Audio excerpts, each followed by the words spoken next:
The river's claim.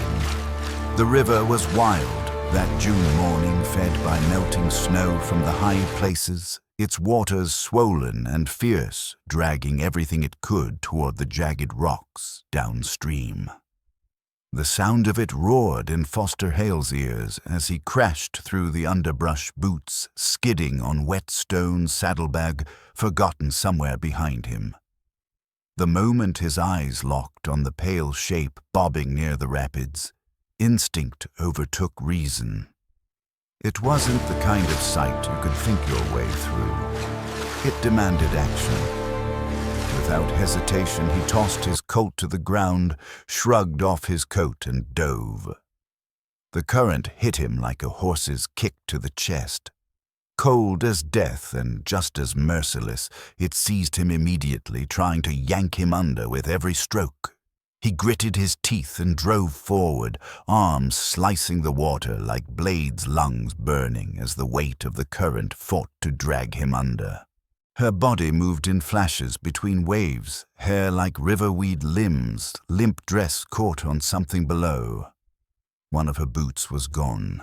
Her lips, when he finally reached her, were blue as mountain frost.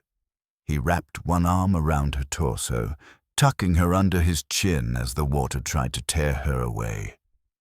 "Hold on," he muttered, though she gave no sign of hearing. With his free arm, he kicked hard, finding the rhythm of the current and angling them toward shore. It wasn't graceful. They slammed into the mud a dozen yards downstream, the landing rough and breathless, both bodies soaked and shivering. She didn't move. Her skin was ice, her eyes closed. Foster rolled her onto her side, his jaw clenched tight. "Come on now," he said, pressing an ear to her chest, there faint but present. A heart beat. He tilted her head back, cupped her cold cheeks in his calloused hands, and whispered, "You're not dying today. Not on my watch." She sputtered. A sharp gasp broke from her throat. Water spilled from her mouth. Her eyes fluttered, startled, unfocused, and then drifted closed again. Foster exhaled hard, the tightness in his chest loosening just slightly. He gathered her in his arms, lifted her like she weighed no more than a blanket, and started up the trail toward camp, the river roaring behind him. By the fire's edge, the climb back to camp was steep, slick from the rain the night before and unforgiving underfoot. Foster's boots slipped more than once, his balance compromised by the woman in his arms, but he never faltered. Each step was powered by something deeper than duty, an ache, sharp and unfamiliar, that had begun the moment he'd seen her in the water.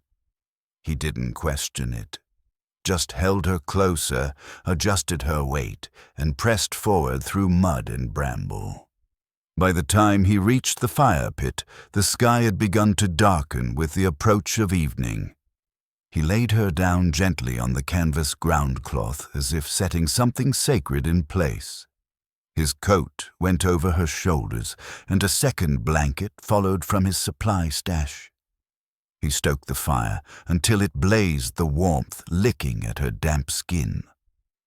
She lay still, so young he realized maybe 23. Blood streaked her temple where it had matted into her hair. A long gash marked her forearm, deep but clean. Her skin was far too cold. He wrapped another blanket around her and sat beside her, close enough to feel the faint tremble of her breath. Every muscle in his body ached, not from the river, but from fear. A kind he hadn't felt since he was a boy at his father's grave. He hadn't come out here for company, hadn't come for anything except distance from the ghosts behind him. Trapping beaver, chasing quiet, trying to outrun a silence he couldn't name. And yet here she was, brought to him by the river itself, as if fate had chosen this particular stretch of water to interrupt his exile. He watched her face closely, her eyelashes damp and clumped, Her lips parted slightly, her hand curled into the coat he'd given her like a child seeking shelter. The fire snapped beside them, casting orange light across her bruised features. As the sun began to sink beyond the trees, she stirred. A faint twitch, then a slow, disoriented blink. Her eyes opened blue as cracked ice, sharp and unsure. Foster leaned forward, kneeling beside her. "You're safe," he said, his voice low. "I pulled you from the river. You hit your head." She blinked again, her gaze shifting to the flames, then to him. Her voice was hoarse, barely more than a whisper. "I fell." "Looks that way," he nodded. "You remember anything?" She closed her eyes briefly, a pause drawn tight with effort. "My horse. Spooked. I was crossing the creek. I think I hit a rock." "You got lucky," he said, offering a half smile. "The rapids would have taken you if I hadn't seen you." Her throat bobbed as she swallowed. "Thank you." He shrugged, though the knot in his chest pulled tight again. "Couldn't leave you to drown. A stranger's name." She tried to sit up and winced, one hand moving instinctively to her ribs. He steadied her with a firm palm against her back. She didn't pull away. There was something in her expression, wary but not afraid. Not anymore. "I'm Foster Hale," he said. "Been camped out here 3 days." She nodded faintly. "Kaitlin Tabber. I was riding from my uncle's homestead near Billings, meant to reach Deer Creek before nightfall." "Well," he said, offering her a tin cup of water, "you didn't make it." Her lips twitched in something almost like a smile. "No, I suppose I did not." She drank slow and cautious, then leaned back into the blanket. Her eyes fluttered closed again, not from pain now but exhaustion. He watched her hands. No ring, no sign of a man waiting for her return. The relief that stirred in him was ridiculous but real. "You got family?" he asked after a minute. "My parents died last winter. Typhoid." Her voice was flat, practiced. "Uncle James took me in, but he didn't much want me." Foster nodded slowly. "I know that kind of man." She looked at him then, really looked. And whatever she saw there, some tired, bruised truth, made her shoulders soften. That night she slept beside the fire. And Foster kept watch, his rifle laid across his lap, the moonlight glinting off dried blood on her cheek. He stared too long at her face, then looked away. Ashamed of the warmth that rose in his chest, the hunger he hadn't let himself feel in years. He wasn't the kind of man who rescued women. But when he saw her in that river, none of that mattered. He had jumped. The choice to stay. By morning, Kaitlin could sit up on her own. She looked pale, the bruising beneath her eye, darker in the daylight, but there was steadiness in the way she wrapped his coat tighter around herself. She glanced toward the river, as if trying to retrace what had nearly killed her. Foster brewed coffee in a battered tin pot, the bitter scent mixing with the dampness of the camp. He poured her a cup and handed it over without speaking.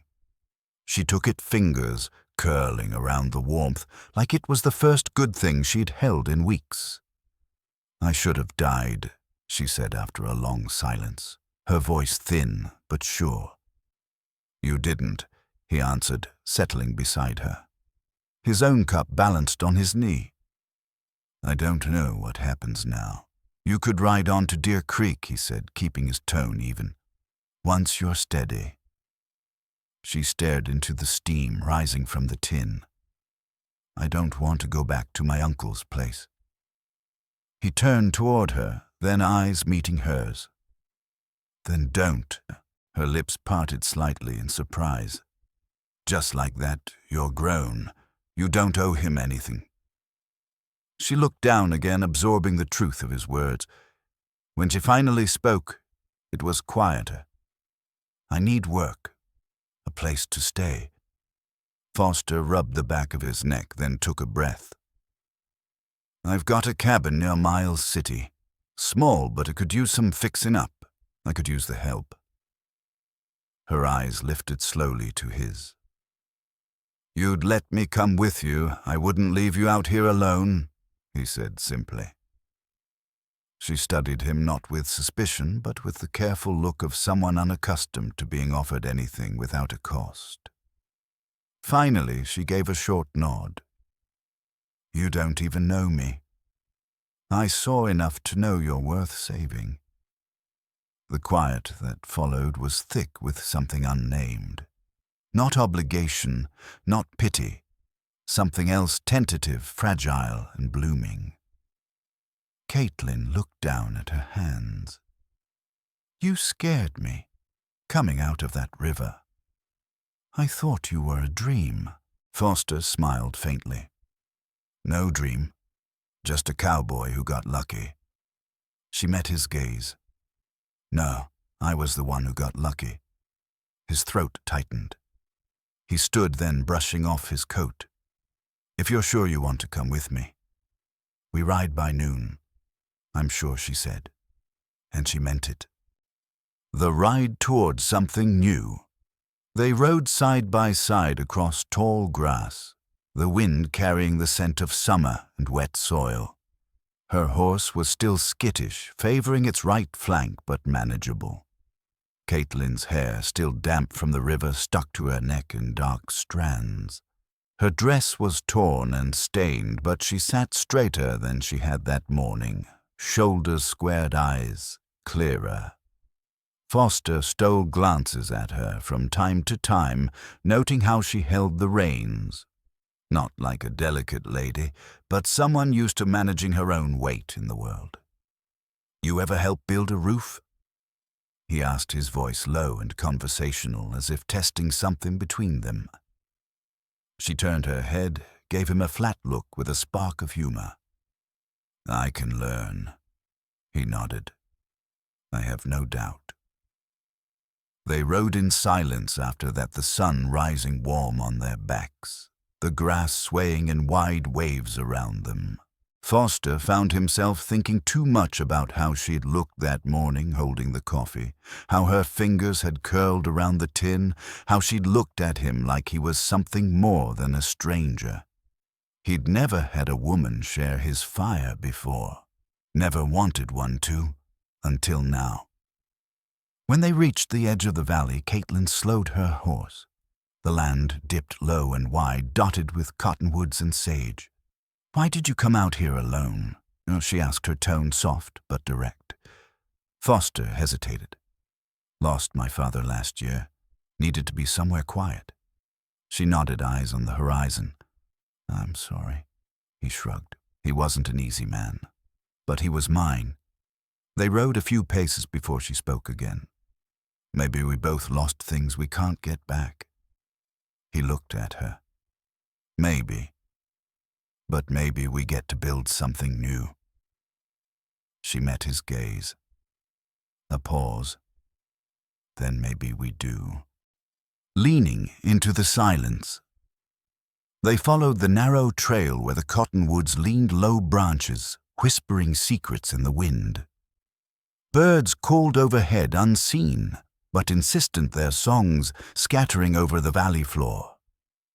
The trail curved gently, and Kaitlin's mare limped slightly on its left hind leg, but she kept pace. Foster rode just ahead, eyes glancing back now and again, not from worry, but from a pull he couldn't name.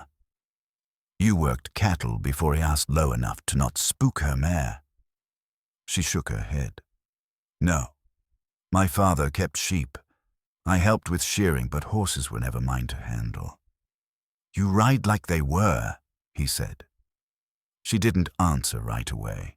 Instead, she adjusted her seat and looked off toward the hills. I spent a lot of time alone. Animals were easier to be around than people. Foster nodded.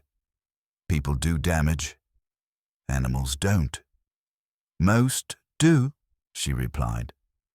Then after a pause, Have you always been out this way? No, born outside Abilene, before Texas got chopped into rail lines and fences. My folks moved north when I was a boy, settled near Fort Kai, before it was even a post. You didn't stay, drifted, went where the work was. He glanced sideways at her. But I've had my fill of drifting. She didn't respond, not with words, only rode beside him as the land spread open before them. It wasn't agreement, but it wasn't refusal either. It was presence, shared. And in the quiet between their words, something small began to root itself. Not love, not yet, but the space where love might one day rise. Certainly. Here are the next 3 expanded segments, 7 to 9 each, approximately 450-600 words, continuing the cinematic and emotionally resonant story of Foster and Kaitlin. A cabin of one's making. They stopped to water the horses at a creek that wound quietly through a grove of willow trees. Kaitlin knelt beside it, rinsing her hands, watching the dirt swirl away in the current. Foster unsaddled the pack mule a few paces away, crouching to check its hoof where a stone had wedged beneath. Kaitlin looked up from the water, her voice casual but curious. "Why the cabin?" she asked. "Why not just keep going?" He kept his eyes on the mule's leg as he worked. "Got tired of asking other men for a bed and a meal. Land's cheap if you know where to look. I built the place for myself. You live there alone until now." She stood brushing her skirts clean. "That doesn't scare you, the quiet." He straightened, turned toward her with a look that didn't flinch. Quiet's not the same as being alone. The next day, after a night spent beneath fir trees thick with pine pitch and a sky stitched full of stars, they reached the ridge that looked down on his land. When they crested it, Kaitlin pulled her mare to a stop. The cabin stood at the base of the slope, built from rough-hewn logs, squared and solid. A sawed roof tilted low against the weather. A single stovepipe rose from the center like a blackened finger pointing skyward. A half-built split-rail fence lined the property, the lean-to beside it sheltering a small stack of lumber and feed sacks. A few rows of corn poked shyly from the dark earth, green and hesitant. "That yours?" Kaitlin asked, her tone unreadable. He nodded. "Built it last fall. Floors are dry. Roof doesn't leak. Door holds through wind." She didn't say anything, just nudged her mare forward and rode on. Inside the cabin was spare but clean. A narrow cot in one corner, a table with a lantern, a stove blackened from use. He set her things near the bed and gestured. "You take that. I'll sleep under the lean-to until I build another frame. I don't want you outside on my account. I'm not made of glass." She stepped past him, her hand brushing along the window frame. "You built this with your hands, I did." She looked back at him. "Then I'll help make it livable." Foster took off his hat, hanging it on a nail by the door. "You already have. A home in motion."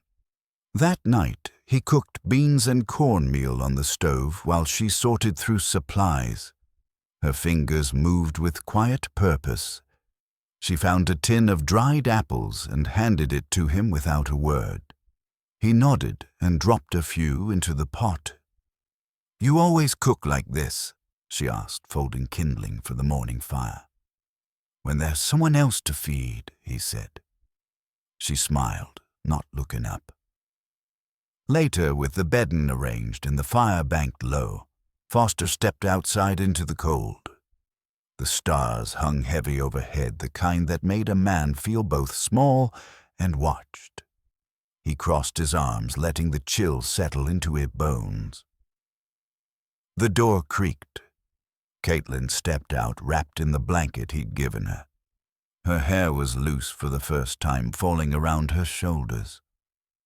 "I couldn't sleep," she said. He didn't answer, just made room on the stoop beside him. She sat. "There's a stillness here," she said after a while. "Not like the kind that comes after shouting." "No," he said. "It's the kind that comes before something begins." She didn't speak. He didn't press. They just sat in the hush, two figures outlined in starlight, their breath visible in the dark. After a long while, she said, "I don't want to leave." "You don't have to." She turned toward him, face unreadable. "You'd let me stay just like that?" "There's an empty side to that table," he said, "and a life that could use more than one pair of hands. If you want it." She looked down at her bare feet against the porch boards. "I don't know what I'm good for anymore." "You're alive," he said. "That's enough for a start." Her hand reached for his, not softly, not trembling, but steady and rough with work. He didn't move. Just let her fingers curl around his. In that quiet, something shifted. No promises. No need. Just two people deciding to stay. Foundations without words. By the second week, the rhythm of their days had begun to settle, quiet, sure, without need for conversation. Kaitlin rose before first light boiling water in the basin, while Foster split kindling out back. They spoke little in the mornings, trading only what needed to be said. It wasn't distance, it was comfort, the sort that grows in silence earned. She moved through the space like she belonged. Not as a guest, not as an obligation, but as a second set of hands that knew what to do and when. Foster felt it in his bones, the difference.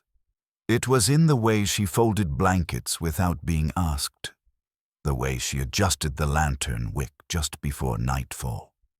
It was presence, not noise. The roof beam needed reinforcing. Foster spent the day on the ladder while Kaitlin held it steady at the base. She'd taken to wearing trousers beneath her skirt when working outside, the hem pinned up to keep from dragging. She hadn't asked if it was proper. He hadn't said otherwise. "You ever do carpentry before?" he asked, hammer clutched in one hand, the other tugging at a warped joist. "No," she said, squinting up. "But I mended fence posts with my father. Watched enough men build to know most of them do it wrong." He looked down at her, the edge of a smile tugging at his mouth. "You offering critique observation?" she replied, nodding toward the support beam. "You've got it angled too narrow. Come snow, it'll need to hold wider." He paused, then shifted it. She nodded once. Good. That night he found her standing near the pasture fence, arms folded around herself. The moon was a thin curve overhead and the grass whispered under the breeze. He walked up beside her, close enough to feel the warmth off her shoulder. "You're not sleeping much," he said. "I hear things," she replied. "Owls, branches. Sometimes I think I hear hooves." He looked toward the tree line. "There's nothing out there that means you harm." She didn't answer right away. Then, in a breath barely louder than the wind, "I used to listen for my uncle's steps. He had a way of coming quiet, when he was in one of his moods." Foster didn't speak, didn't touch her. Just stayed. "I don't wake up afraid anymore," she said, just alert. "You can take your time," he told her. "This place isn't asking anything of you." She turned toward him, searching. "You really don't expect anything." He met her gaze. "I expect you to be honest. That's all." For the first time she stepped closer, not to brush against him, not for safety, just to be near. A quiet claiming.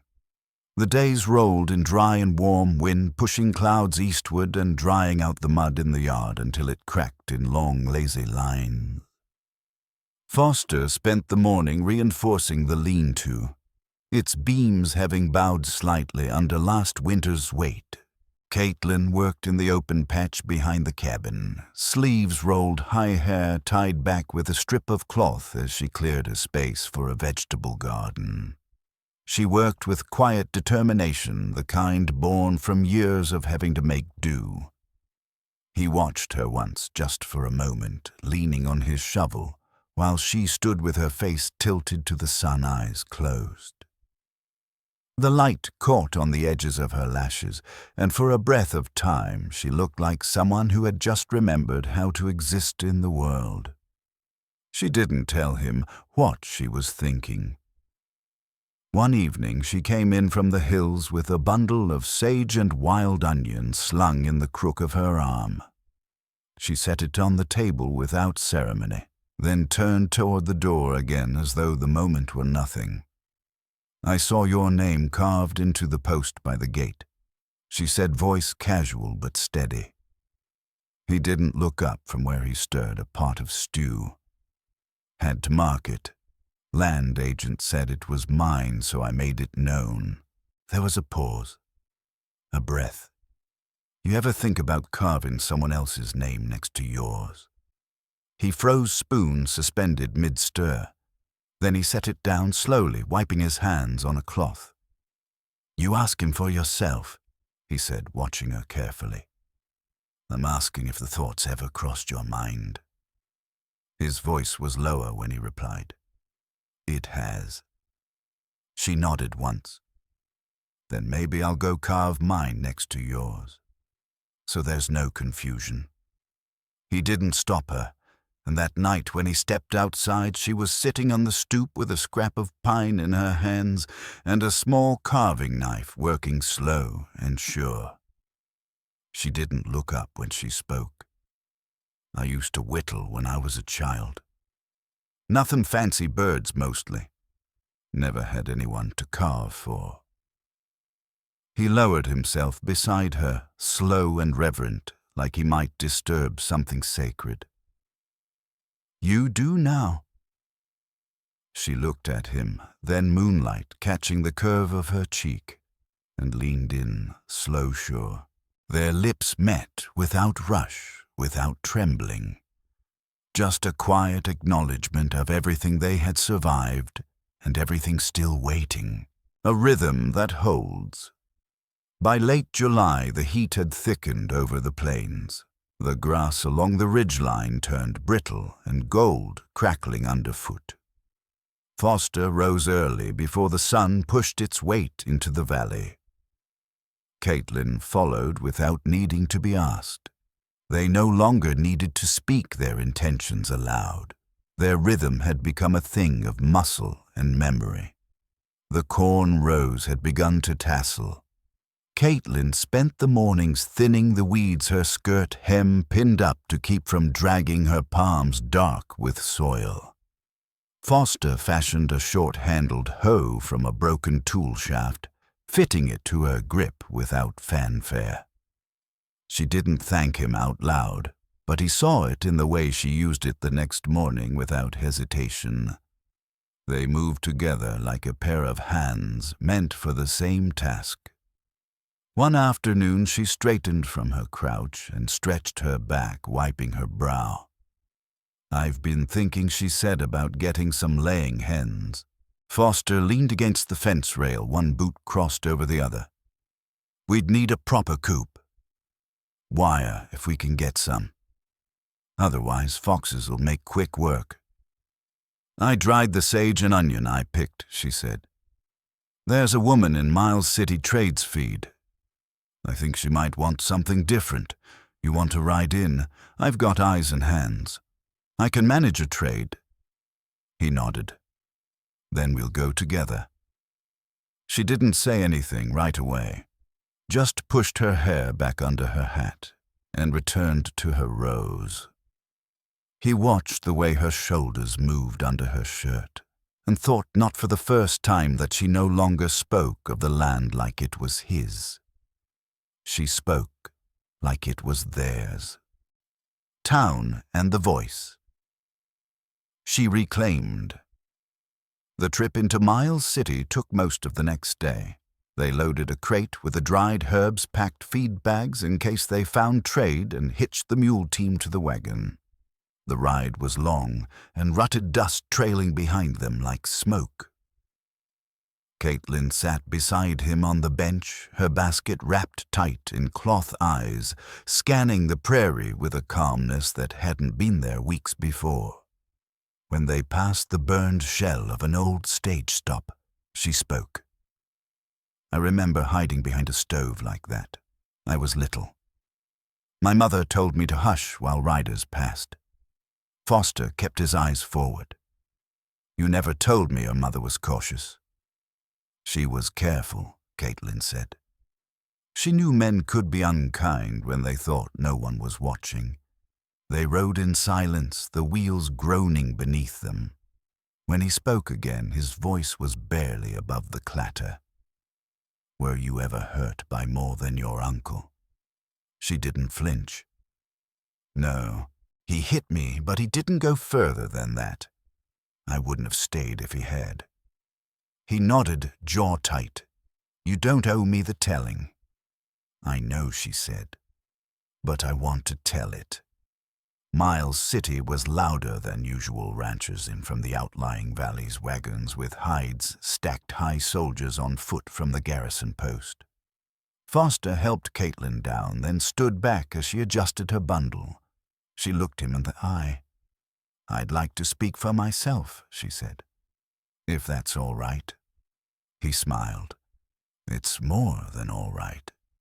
They walked side by side to a small storefront, its porch shaded by canvas. The woman behind the counter was older, sharp-eyed with hands that knew their way around herbs. She took one sniff and gave Kaitlin a curt nod. You dried these proper, she said. Most girls don't take the time. I was taught to do it right the first time, Kaitlin said, chin lifted. I could bring more next month. The woman nodded.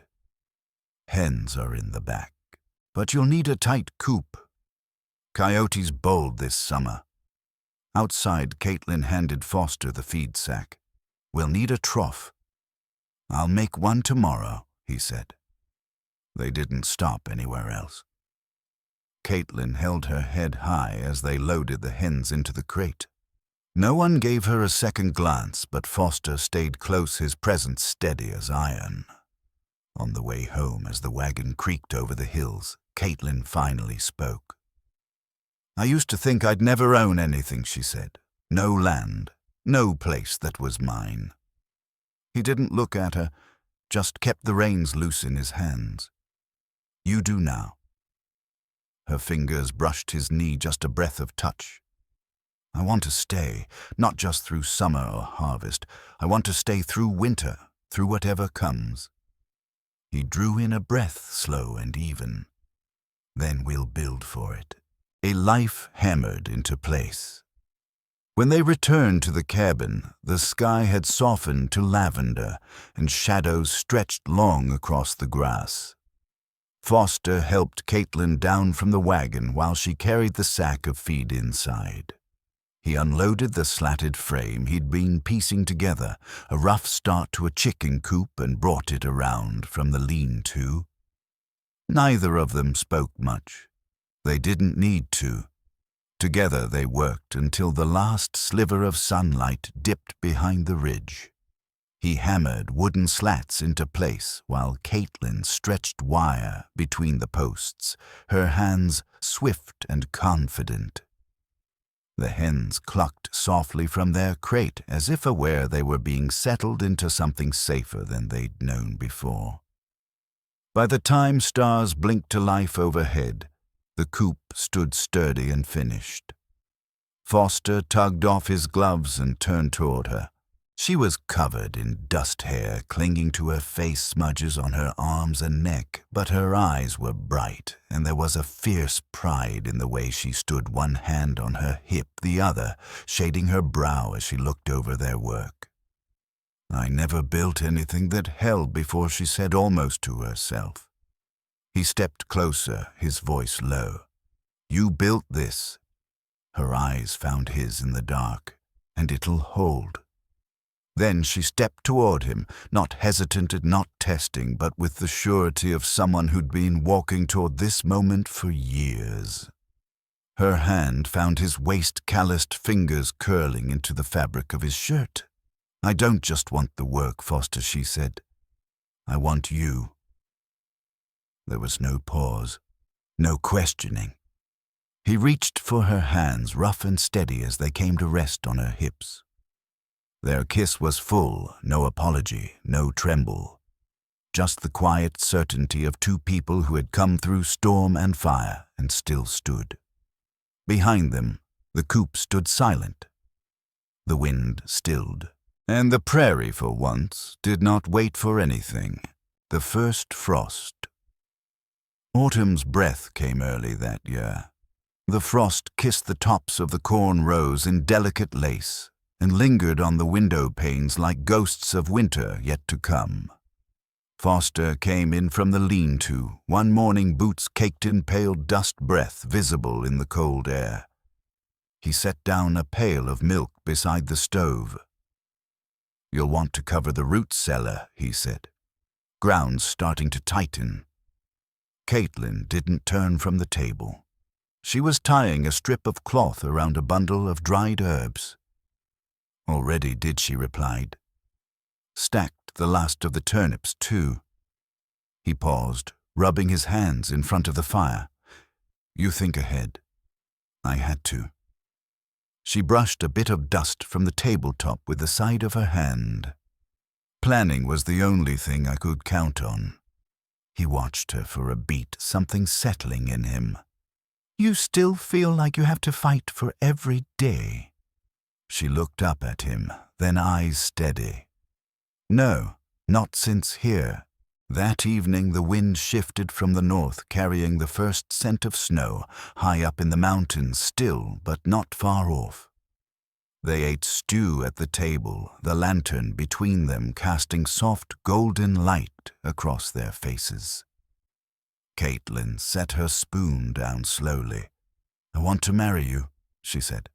Foster didn't flinch, just met her gaze squarely. "You certain?" She nodded. "I've had time to think, time to know. I'm not afraid anymore." He reached across the table and took her hand. "Then we'll do it right. Not for show, for truth." "There's a circuit preacher," she said. "He rides through twice before winter hits." "I'll ride to the post and track his route," he said. "We'll be ready. The tree and the names we keep." They married beneath the cottonwood tree behind the cabin, its last golden leaves spinning down like a silent blessing. The preacher stood between them, coat buttoned, tight voice sure and unembellished. The only witness was the sharp-eyed woman from town, the one who traded hens for sage, arriving with a bundle of cloth and a smile like she knew exactly what had brought them here. When the vows were spoken, Kaitlin took Foster's face in both hands and kissed him slow and sure. There was no crowd to cheer, no music to swell, only the wind through the grass and the quiet breath of a life being claimed. After they returned to the cabin where Foster sealed the shutters against the cold stuffed wool into the corners where wind might creep through. Kaitlin lined the shelves with jars, folded thick quilts over the bed, every motion steady and purposeful. One evening after the first snow had dusted the ridge, Kaitlin unwrapped a small canvas roll at the table. "These were my father's," she said. "Carving tools. I've kept them wrapped since he passed." Foster picked one up, running his thumb along the worn wooden handle. "You've got his hands." She smiled, small but full. "I want to carve something for the door, something that says this place is ours." He took her hand, folding her fingers around the chisel. "Then carve it deep, so no weather can take it." They passed the winter in hush and wood smoke. Foster read aloud some nights from yellowed pages while Kaitlin stitched by the fire. They didn't need to explain themselves anymore. The silence between them had turned into something warm and breathing. And one March morning, when snow still clung to the eaves, Kaitlin called him to the door. He stepped beside her. She pointed to the new plank she'd nailed above the entrance. It read, "Tabber Hale, 1882, built by hand, held by love." Foster looked at it, then at her. "That's true." She leaned into him, her voice a hush in the cold morning air. "It's ours, this place, this life." And he believed her, entirely. Foundations in Bloom Spring returned with a gentleness they hadn't dared to expect. Beneath skies streaked with soft blue and gold, they added a second room to the cabin, building it against the west side, where the evening light lingered longest. Foster hewed the logs by hand, his rhythm steady, while Kaitlin measured and cut lengths of cloth to hang as makeshift curtains. Her hands had grown stronger over the winter shore, the calluses on her palms now part of her being. She planted a row of sunflowers along the edge of the fence, each seed tucked into the dirt with care and quiet intention. To face the sun, she'd said, her smile blooming just as slow and sincere.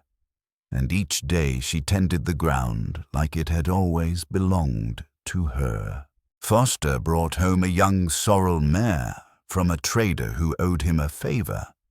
They named her Blessing a Name that made Kaitlin laugh quietly the first time she said it aloud, like she couldn't believe something so sweet had come from her own lips. By midsummer, Kaitlin knelt in the garden dirt on her knees and hands hair pinned back with a strip of calico. Foster watched from the porch elbows resting on his thighs, sipping water from a tin cup. He didn't speak, not at first, just watched. And then she looked up at him, her eyes brighter than they'd been even weeks ago. She placed her hand over her belly, pressed gently, and held it there. "I think," she said softly, "we're not alone anymore." He stood immediately, the cup forgotten in the dust.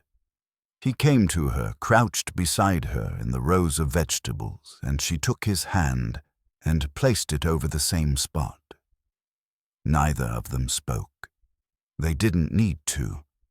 The soil was warm beneath them, the sky stretched wide above, and in that moment it felt like the land itself had paused to listen. A home the world would come to know. The years passed, not in great thunderclaps, but in quiet, deliberate steps. The cabin grew with them steadily, organically, as if responding to the life it sheltered. A cradle was built and set near the hearth. A second coop rose beside the first.